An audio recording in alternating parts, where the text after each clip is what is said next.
불타는 떨기나무.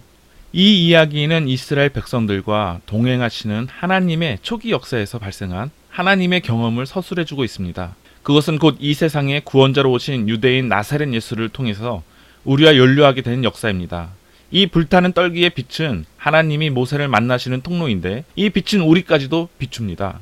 초기 기독교는 바로 이런 시각에서 하나님의 빛이 예수 그리스도가 오신 사건에서 계시된다는 점을 눈여겨보았습니다. 모세는 망명자였습니다. 그는 자기가 태어나고 자란 이집트를 떠났습니다. 그는 싸움질을 하다가 사람을 때려 죽인 다음 오늘날 요르단 지역인 아카바 만에 미디안으로 피신했습니다. 미디안 사람들이나 또는 구약성서의 다른 보도에 따르면 캔 사람들은 유목민이었습니다. 추측컨대 이들은 나중에 이스라엘 민족에게 편입되었을 것입니다. 이스라엘의 조상도 역시 팔레스타인에 정착하기 전에 유목민 내지는 반유목민이었습니다. 모세는 이들에게서 피난처를 찾은 것입니다. 모세가 이들에게 순순히 받아들여진 까닭은 미디안의 제사장 이드로가 자기 딸을 모세에게 주어 결국 그의 장인이 되었기 때문입니다. 이 미디안의 제사장 이드로가 하나님의 산에서 야훼 하나님께 희생제사를 드린다는 이야기를 우리는 본문의 뒷부분에서 들을 수 있습니다. 모세와 그의 백성들은 희생제물로 함께 식사를 나누었습니다. 이들은 모세와 함께 이집트에서 탈출한 사람들이었습니다. 이런 내용은 출애굽기 18장에 있습니다. 미디안 지역에 있는 이 하나님의 산은 성지였으며 이 산에 거주하고 있던 신은 모세와 그의 백성들이 그를 알기 전에 이미 미디안 사람들에게 경배의 대상이었던 것 같습니다. 모세의 장인 이드로는 바로 이 신의 제사장이었을 것입니다. 그렇지 않다면 이드로가 어떻게 이 신에게 희생제물을 가져올 수 있었겠습니까? 모세는 오늘 본문의 이야기가 시작되기 이전에 이미 이 하나님과 그의 활동을 경험했을 것입니다. 모세는 그의 장인이며 제사장인 이드로의 양들을 쳤습니다. 그러던 중에 어느 날 그는 원래의 목축지 경계를 넘었습니다. 그리고 갑자기 하나님의 산을 발견하게 된 것입니다. 그러나 그는 자신이 어디를 침범했는지 몰랐습니다. 그럼에도 불구하고 그는 이미 이 산에 살고 있던 신의 임재를 경험하게 되었습니다. 이것이 요점입니다. 우리도 역시 하나님의 임재에 늘 휩싸입니다. 비록 우리가 감지하지 못하지만 말입니다. 하나님이 비가시적으로 존재한다는 점이 놀라운 게 아니라 이것이 우리에게 인식된다는 점이 놀랍습니다. 이런 점에서 볼 때 이제 현실성에 대한 우리의 세속적 관점은 모세에 비해서 훨씬 메말라 있습니다. 우리가 살고 있는 이 세상에 개입되어 있는 이러한 가치 있는 것에 대한 감수성이 별로 예민하게 움직이지 않습니다. 보나마나 우리는 불타는 가시나무 덤불을 아주 이상한 자연현상 정도로만 간주할 것입니다. 빛 현상이 양치기 모세에게 임했습니다. 방목지에서 자라는 떨기 중에 하나가 흡사 불에 타는 듯이 보였습니다. 그러나 이상하게도 불이 타버리지 않았습니다. 이 현상이 모세의 호기심을 자극했기 때문에 그는 가까이 다가갔습니다. 여기까지는 모든 게 완전히 일반적인 진행에 불과합니다. 우리도 역시 이런 현상을 만나게 되면 호기심을 발동하게 될 것입니다. 이런 종류의 자연현상은 흔하지 않긴 하지만 유일무이한 것은 아닙니다.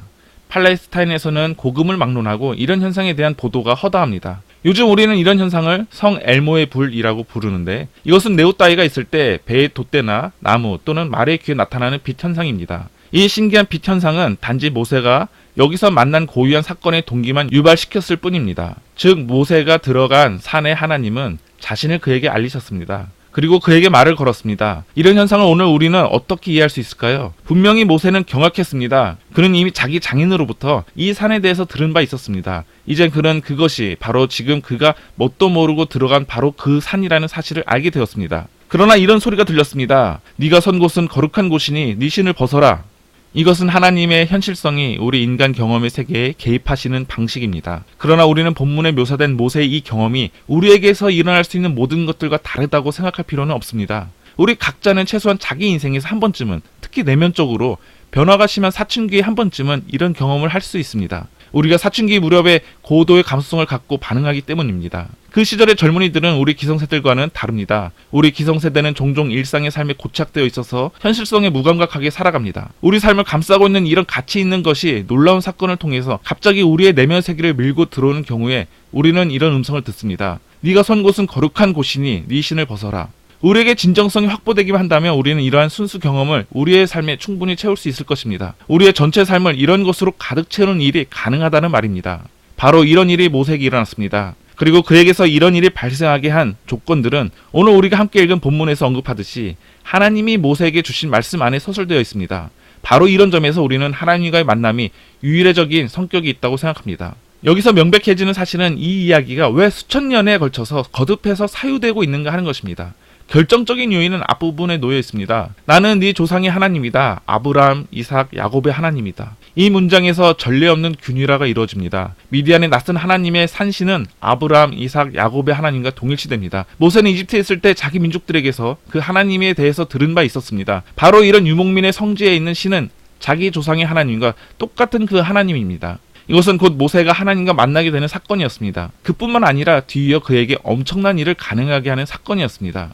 모세는 자기 민족이 미디안 사람들의 성지에서 조상의 하나님을 만날 수 있게 하기 위해서 이집트로 돌아갈 수밖에 없었던 게 아닐까요? 모세는 분명히 이 문제에 대해서 오랫동안 심사숙고했을 것입니다. 아마 자기 장인과도 이 문제에 대해서 의견을 나누었을 것입니다. 그래서 결국 그는 자기 민족을 이끌고 이집트를 떠나 상당한 세월이 흐른 다음에서 잘 알지 못하는 땅으로 이주했습니다.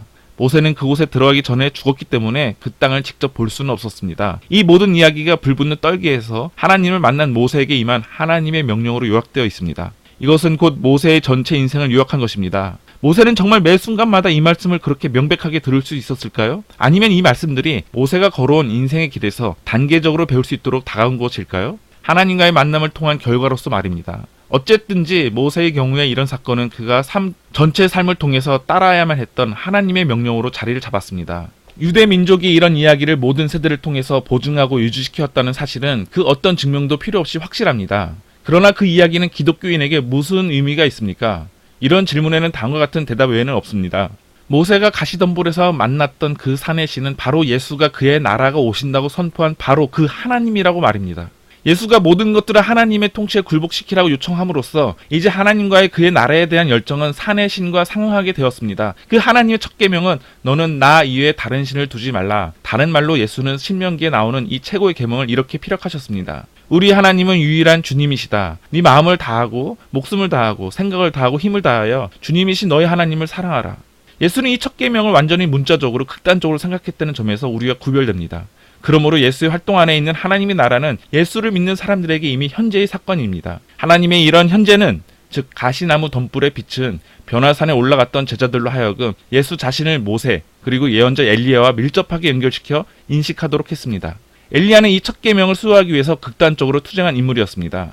그렇다면 이 말씀은 오늘 우리에게 무슨 의미가 있습니까? 우리는 이런 사실에 대한 명백한 인식도 없이 다른 많은 신들을 섬김으로써 이 세상의 선입견과 우리 자신의 흥미거리에만 연루됩니다. 그래서 우리는 모세에게 일어났던 것 같이 가시나무 덤불의 빛 가운데서 하나님을 볼 수 없습니다. 모세와 그리스도의 변형 사건에 있었던 이 빛은 그리고 성탄절의 별빛과 부활절 아침의 빛은 시간을 넘어서 우리까지 비춥니다.